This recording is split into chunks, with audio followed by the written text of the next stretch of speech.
Good morning, ninth class. We are discussing about the chapter 14, natural resources. In this chapter, we have discussed about the natural resources, about the air composition. We have also discussed about the atmospheric layer, troposphere, stratosphere,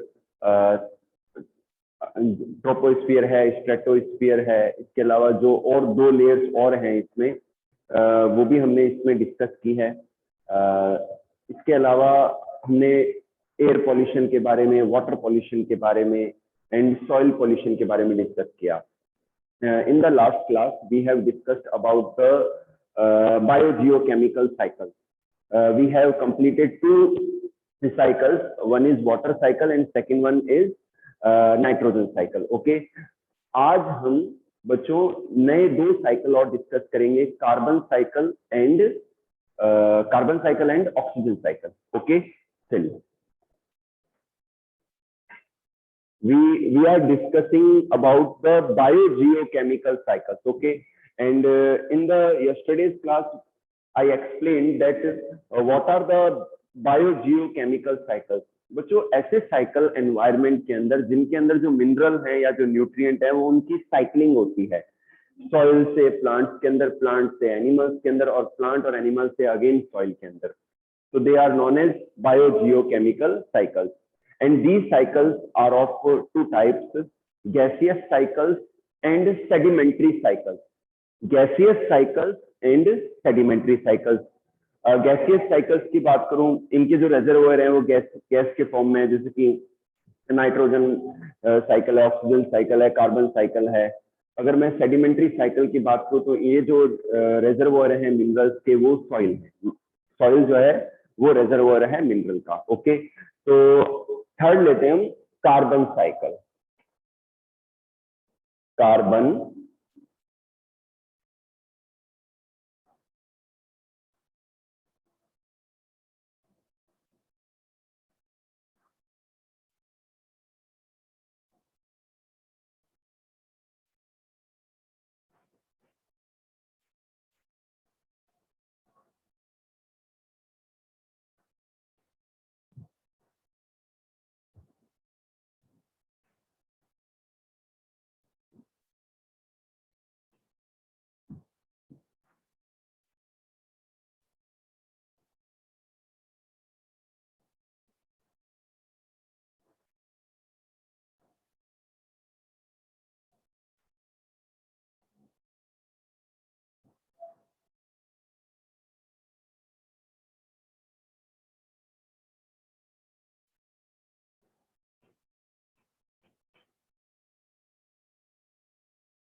बच्चों हम carbon cycle के बारे में discuss कर रहे हैं। Nature के अंदर 0.03% कार्बन साइकिल पाई जाती है। नेचर के अंदर 0.03% कार्बन साइकिल पाई जाती है और इसका जो फिक्सेशन है वो फोटोसिंथेसिस के द्वारा प्लांट्स के अंदर होता है और प्लांट्स के अंदर जो फोटोसिंथेटिक प्रोडक्ट है वो कार्बोहाइड्रेट या ग्लूकोज के फॉर्म में पाया जाता है। ठीक है, इन प्लांट्स को खाते हैं एनिमल्स, तो एनिमल्स के अंदर ये ऑर्गेनिक कंपाउंड आ जाते हैं। जब बच्चों प्लांट और एनिमल दोनों ही जब रेस्पिरेशन करते हैं, प्लांट और एनिमल जब दोनों ही रेस्पिरेशन करते हैं, तो जो CO2 रिलीज होती है ड्यूरिंग द रेस्पिरेशन, वो वापस से एटमोस्फियर में चली जाती है। ठीक है। जब बच्चों ये प्लांट और एनिमल्स डेड हो जाते हैं, जब प्लांट और एनिमल डेड हो जाते हैं, तो क्या होता है? फॉसिलाइजेशन होता है। क्या होता है? फॉसिलाइजेशन, यानी कि ये अर्थ की लेयर्स में डिपॉजिट हो जाते हैं और फॉसिलाइजेशन होता है।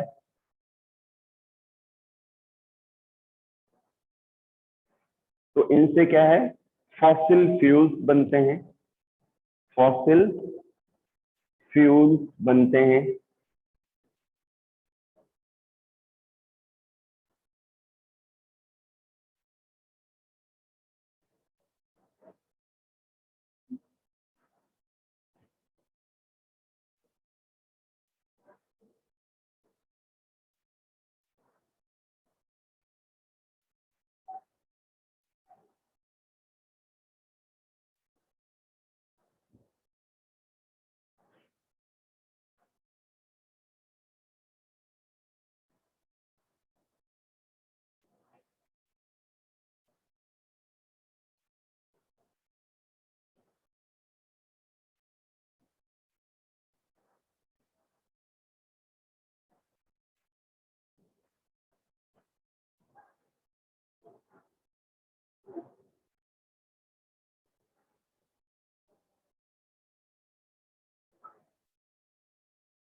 यस बच्चों, this one is the carbon cycle. बच्चों नेचर के अंदर कार्बन जो है 0.03% पाई जाती है, और फोटोसिंथेसिस के द्वारा जो प्लांट्स हैं, फोटोसिंथेसिस के द्वारा जो प्लांट्स हैं वो इस कार्बन को फिक्स करते हैं और इसको कन्वर्ट करते हैं ग्लूकोज में, कार्बोहाइड्रेट में।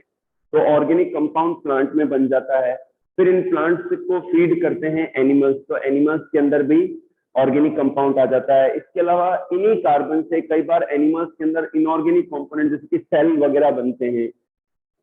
जब प्लांट और एनिमल रेस्पिरेशन करते हैं तो अगेन जो CO2 रिलीज होती है which goes again into the atmosphere. Okay.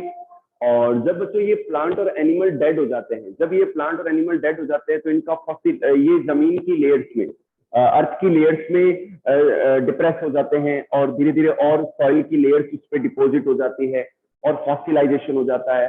And इससे फॉसिल फ्यूल्स का फॉर्मेशन होता है।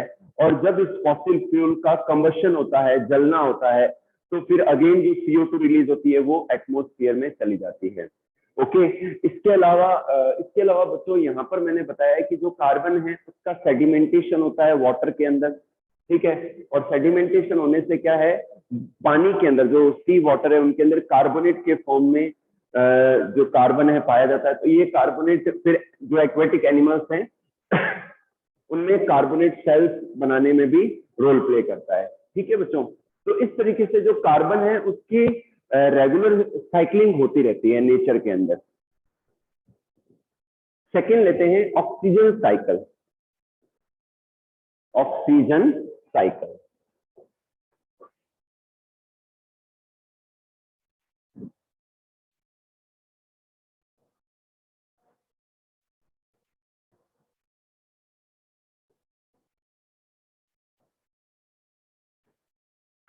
अपनी सिलेबस का पार्ट है, फोर्थ साइकिल है oxygen.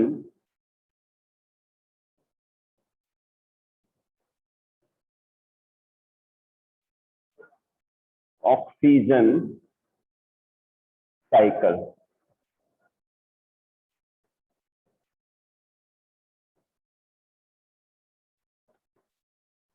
Oxygen in atmosphere, oxygen in atmosphere 21%,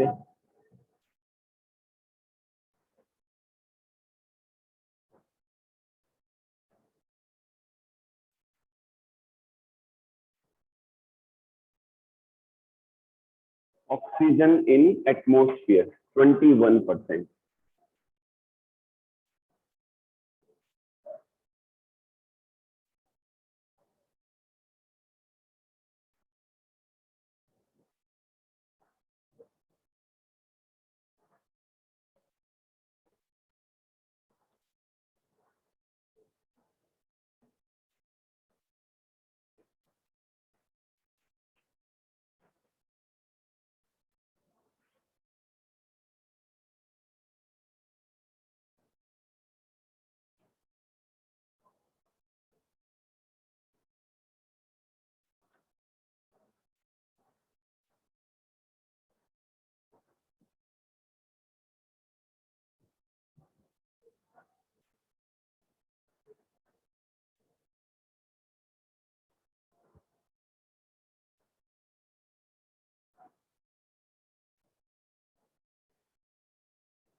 yes बच्चों, बोर्ड पे देखिए ऑक्सीजन साइकिल। बच्चों नेचर के अंदर जो ऑक्सीजन है विच इज इन 21%, नेचर के अंदर ऑक्सीजन कितना है बेटा? 21% है। ओके चलिए, और 21% ऑक्सीजन जो है वो पूरे ऑर्गेनिजम्स को सरवाइव करवाती है। तो इनके अंदर क्या होता है कि ये जो ऑक्सीजन है ये यूज आती है रेस्पिरेशन के अंदर। रेस्पिरेशन क्या है? Respiration is a cellular process. Respiration is a cellular process. It occurs on the cellular level. ये सेल के लेवल पर पाया जाता है और इसमें ऑक्सीजन की प्रेजेंस में फूड का ब्रेक डाउन होता है। इनमें ऑक्सीजन की प्रेजेंस में क्या होता है? फूड का ब्रेक डाउन होता है और एनर्जी का फॉर्मेशन होता है। ओके, तो ये जो ऑक्सीजन है रेस्पिरेशन में यूज आती है। इससे क्या होता है कि जो ऑर्गेनिक मॉलिक्यूल है, मतलब जो ग्लूकोज है या कार्बोहाइड्रेट है, वो ब्रेक होता है और ब्रेक होने पर क्या बनता है? Water molecule, sorry carbon dioxide release होता है और वाटर मॉलिक्यूल रिलीज होता है। ठीक है, अब ये जो CO2 और वाटर है, ये जो CO2 और वाटर है ये रॉ मटेरियल के रूप में यूज आते हैं फोटोसिंथेसिस में। ठीक है, CO2 एंड वाटर के molecule utilizes in the as raw material in the process of photosynthesis. Photosynthesis के द्वारा क्या बनता है बच्चों? अगेन ग्लूकोज का फॉर्मेशन होता है, अगेन ग्लूकोज का फॉर्मेशन होता है और जो ऑक्सीजन रिलीज होती है वो एटमॉस्फेयर में चली जाती है। और इस तरीके से क्या है, अगेन एंड अगेन जो ऑक्सीजन की साइकिलिंग है वो जारी रहती है। अंडरस्टूड बच्चों? तो ये ऑक्सीजन साइकिल का पार्ट था। आप एक बार साइकिल देख लें। तो ये बेटा ऑक्सीजन साइकिल का पार्ट था। नेक्स्ट लेते हैं, आज मैं again green house effect, global warming and ozone depletion के बारे में एक्सप्लेन करूंगा।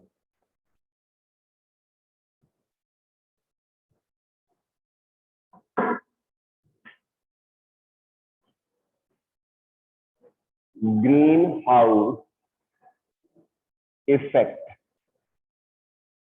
Green house effect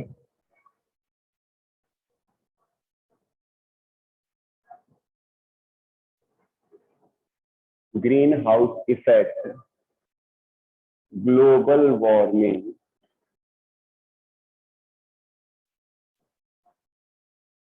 global warming, ozone depletion.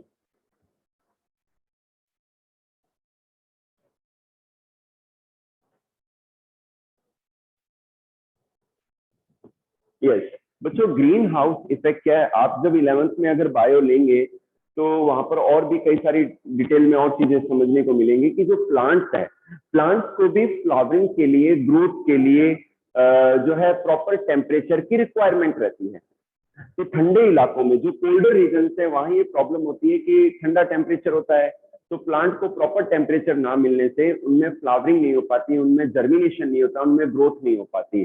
तो वहां के जो फार्मर्स हैं वो ऐसे प्लांट्स के लिए ग्लास के हाउस बनाते हैं, बड़े ग्लास हाउस बनाते हैं, उनके अंदर उन पर्टिकुलर प्लांट स्पीसीज को ग्रो करवाया जाता है। तो उस ग्लास हाउस की इंपॉर्टेंस क्या है कि उसमें से जो सनलाइट की हीट है वो आ तो जाती है, लेकिन जो एक्स्ट्रा हीट है वो वापस से, या जो हीट है वो वापस से बाहर नहीं निकल पाती। तो इससे क्या होता है, अंदर का जो टेम्परेचर है वो वार्म रहता है, और अंदर का टेम्परेचर वार्म रहने से प्लांट्स को प्रॉपर टेम्परेचर मिलता है, और फिर वो प्रॉपर टेम्परेचर मिलने से सरवाइव कर पाते हैं और ग्रोथ कर जाते हैं, उनमें जर्मिनेशन हो जाता है।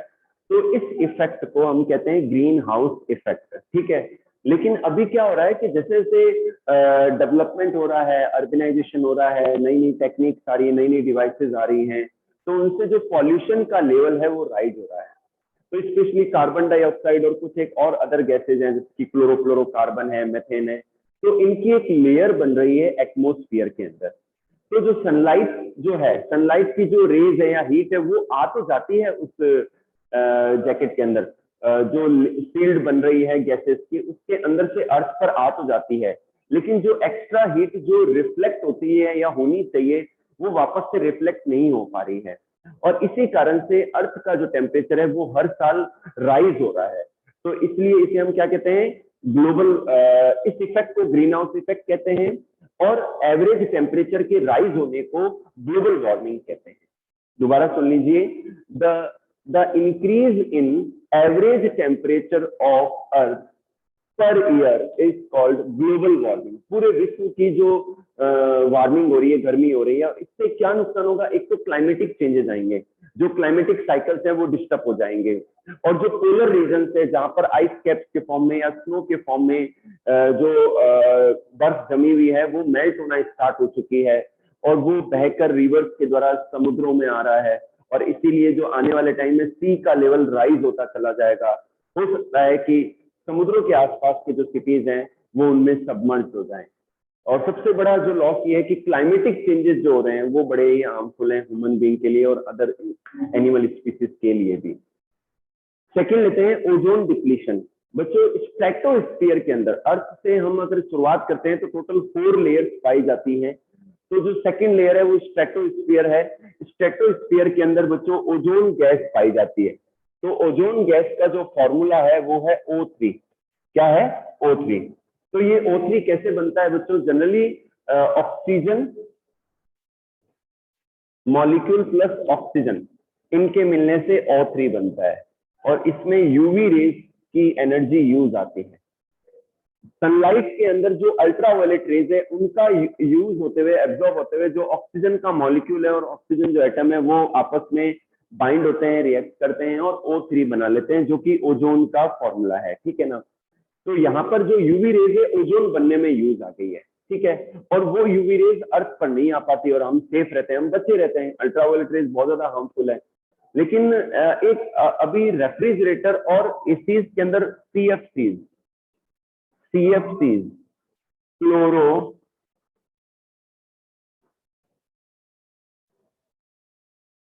फ्लोरो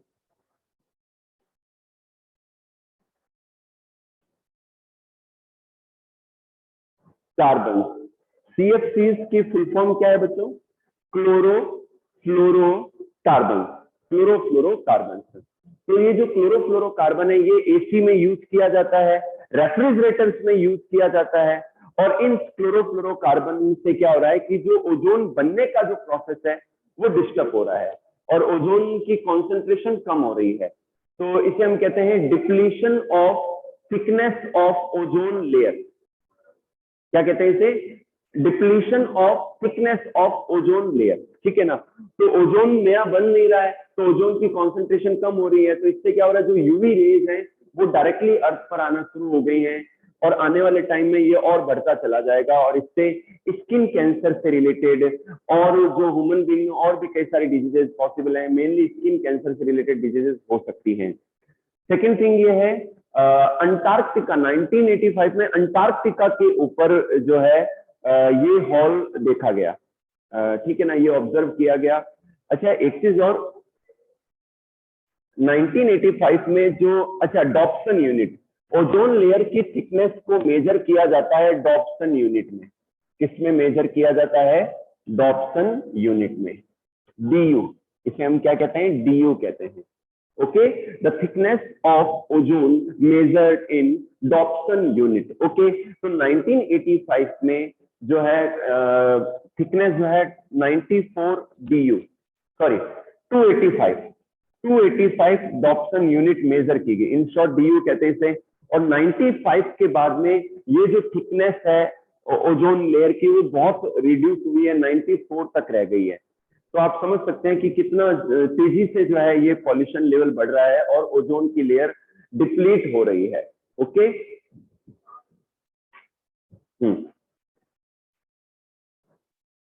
तो 9th क्लास चैप्टर 14 आपका कंप्लीट हो रहा है। क्लास नहीं छोड़ेंगे, आप लोग बने रहेंगे क्लास के अंदर, आपके डाउट्स मैं अभी क्लियर करूंगा, आप जो भी पूछना चाहेंगे, ठीक है ना। चैप्टर 5 सेल का है, मैं करवा चुका हूँ। चैप्टर 6 टिश्यूज वो भी कंप्लीटेड है। Chapter 13 why do we fall in भी कंप्लीटेड है और चैप्टर 14 नेचुरल रिसोर्सेज भी कंप्लीटेड है। अब बच्चों मैं वापस से कोशिश करूंगा जब भी आगे अपनी क्लासेज आती हैं तो इन चैप्टर्स को एक बार फिर से रिवाइज करवा दें, क्योंकि कुछ बच्चे ऐसे हैं जो लेट एडमिशन वाले हैं, कुछ न्यू हैं, कुछ चाहते हैं कि थोड़ा सा और एक बार अपन रिवीजन करें। तो बेटा आप लोगों की रेगुलरिटी जरूरी है, आप अगर रेगुलर रहेंगे तो हम अपने वर्क को और बेटर कर पाएंगे, आपको और अच्छा जो है नॉलेज डिलीवर कर पाएंगे। तो इन चैप्टर्स को एक बार फिर से मैं रिवाइज करवाऊंगा जिससे आपके सारे जो कॉन्सेप्ट अच्छे से क्लियर हो जाएं। आप 1 बाय 1 करके इनके जो नोट्स जिन भी बच्चों ने नहीं किए कंप्लीट कर लें। अधिकतर बच्चों ने भेज भी दिए हैं, लेकिन थोड़े बहुत जो बच्चे हैं जिनका थोड़ा बहुत पोर्शन रह रहा है चैप्टर 13 में या 14 में, वो कंप्लीट करें और मुझे पीडीएफ बना के भेजें। अभी आपके कोई भी डाउट्स हैं तो प्लीज रेज योर हैंड।